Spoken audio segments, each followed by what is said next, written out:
जयपुर की तस्वीर आपको दिखाते हैं। जयपुर में करणी सेना के सदस्य यूजीसी एक्ट और रेगुलेशन 2026 के खिलाफ मार्च निकाल रहे हैं। इसे सवर्ण न्याय यात्रा नाम दिया गया है। प्रदर्शनकारी नए यूजीसी नियमों को वापस लेने की मांग कर रहे हैं। प्रदर्शनकारियों का कहना है कि नए नियमों में झूठी शिकायतों के लिए सजा का प्रावधान नहीं है। करणी सेना का कहना है कि अगर सरकार ने फैसला वापस नहीं लिया तो देश भर में आंदोलन किया जाएगा। करणी सेना के राष्ट्रीय अध्यक्ष महिपाल मकराना का कहना है कि यूजीसी द्वारा प्रस्तावित नियम उच्च शिक्षा में योग्यता आधारित चयन व्यवस्था को प्रभावित कर सकते हैं। इनका आरोप है कि नई व्यवस्था से विश्वविद्यालयों और महाविद्यालयों में भर्ती प्रक्रिया में पारदर्शिता और समान अवसर की भावना कमजोर होगी। यूजीसी गाइडलाइंस आप सब जानते ही हैं। इस पर काफ़ी हंगामा हुआ था। अब तो इस बात को कुछ महीने बीत गए हैं। तस्वीरें भी देखते रहिए लगातार, पूरी स्क्रीन पर ले लीजिए तस्वीरें। ये हंगामा पुलिस के साथ भी कुछ धक्का मुक्की चल रही है। जयपुर की तस्वीरें हैं ये।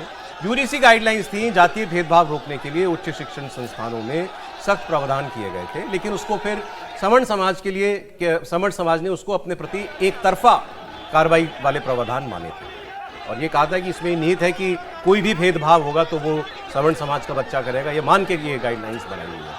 हंगामा काफ़ी बड़ा था। मामला सुप्रीम कोर्ट में गया। सुप्रीम कोर्ट ने उस पर फिलहाल रोक लगा दी थी, लेकिन ये सरकार से मांग कर रहे हैं कि सरकार इसको विड्रॉ करे।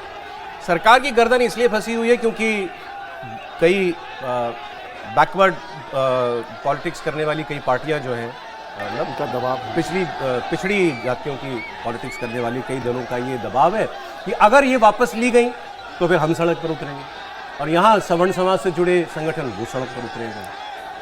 लेकिन लगा था कि मामला तो खत्म सा हो गया ये, लेकिन फिर इस प्रदर्शन के जरिए एक बार फिर इस मुद्दे को हवा देने की कोशिश की जा रही है। ये देखिए पुलिस के साथ ये सुलझाने की कोशिश थी।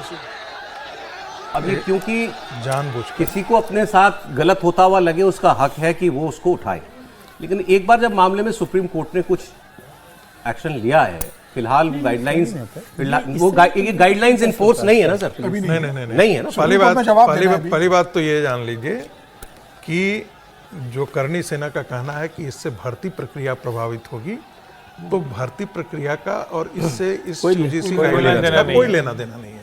ये तो बच्चों को या जो कुछ भी इस प्रदर्शन में है ये जानबूझ करके भड़काया जा रहा है, गुमराह किया जा रहा है।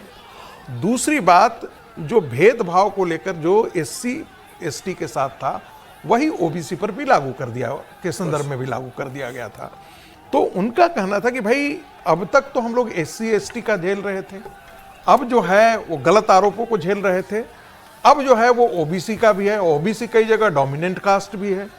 उत्तर प्रदेश में डोमिनेंट कास्ट है, कुर्मी और कोयरी यादव डोमिनेंट कास्ट के तौर पर है। बिहार के अंदर यादव और कुर्मी डोमिनेंट कास्ट के तौर पर है। अब इनको भी आप उसी श्रेणी में आप शामिल कर दे रहे हैं, तो ये हमारे साथ ज्यादती है और इसमें हमारे उत्पीड़न की संभावनाएं बढ़ जाती है।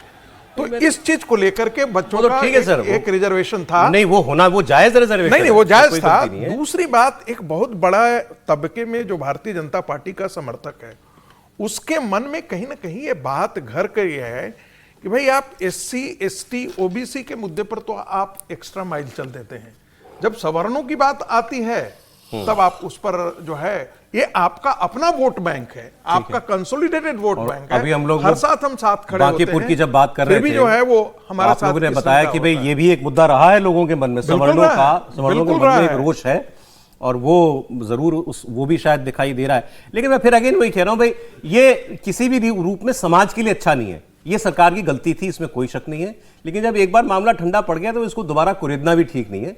नहीं, और अभी इसकी कोई वजह नहीं, कोई वजह नहीं है। हमारा कष्ट ये है कि हिंदू समाज इससे बिखरेगा। मेरा कष्ट यहाँ पर है कि ये ऐसी चीजें हैं जिसके आधार पर हिंदू समाज के अंदर जो है वो, जैसे मंडल के बाद हिंदू समाज बिखर गया था, बहुत मुश्किल से राम मंदिर आंदोलन ने समाज को किसी भी चीज से, जैसे समाज में गतिरोध बढ़े, टकराव हो, कोई भी चीज अच्छी नहीं है, तो ठीक है। तो अब लेकिन फिर भी इसको हवा दी जा रही है। लेकिन ये भी है ना सर, जब रोज रोज बात होगी कि रिजर्वेशन की सीमा 40 से बढ़ाकर 50, 60, 70, 80 की जाए, तो फिर ये भी एक तरह से कहते हैं ना कि उसकी भी प्रतिक्रिया दिखती है जब समाज को एक जहां जाकर सोचना चाहिए, मैं तो बार बार कहता हूं कि जो भी समाज मजबूत होता चला गया, जिनको आप ओबीसी के नाम से कह रहे हैं, तो उनको ओबीसी क्यों कहते हैं, उनको पिछड़ा क्यों कहते हैं, उनको आप लाइए सामान्य वर्ग में। धीरे धीरे तो देश का बड़ा वर्ग सामान्य हो जाए, ये अगड़ा पिछड़ा का भेद खत्म कीजिए। रिजर्वेशन को न्यूनतम करने की बात होनी चाहिए, आप बढ़ाते चले जाते हैं, तो फिर लोगों को लगता है कि फिर हम ये बात क्यों न करें। ये भी समस्या है। ये तब होगा जब रिजर्वेशन बढ़ाने की बात करने वाली पार्टियों को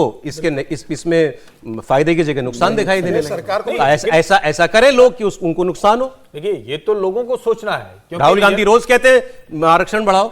नहीं, आरक्षण बढ़ाओ तो, लेकिन उससे लाभ कहां हो रहा है? और अगर आरक्षण 70 साल 75 साल से ये व्यवस्था चली आ रही, उसके बाद जब से मंडल लागू हो गए तब से ये वाली व्यवस्था चली आ रही, पहले SC ST फिर OBC शामिल करके, तो आपको कहीं तो सोचना पड़ेगा ना, इसमें भी रिफॉर्म करने की जरूरत है। तो रिजर्वेशन में भी आप रिफॉर्म कीजिए।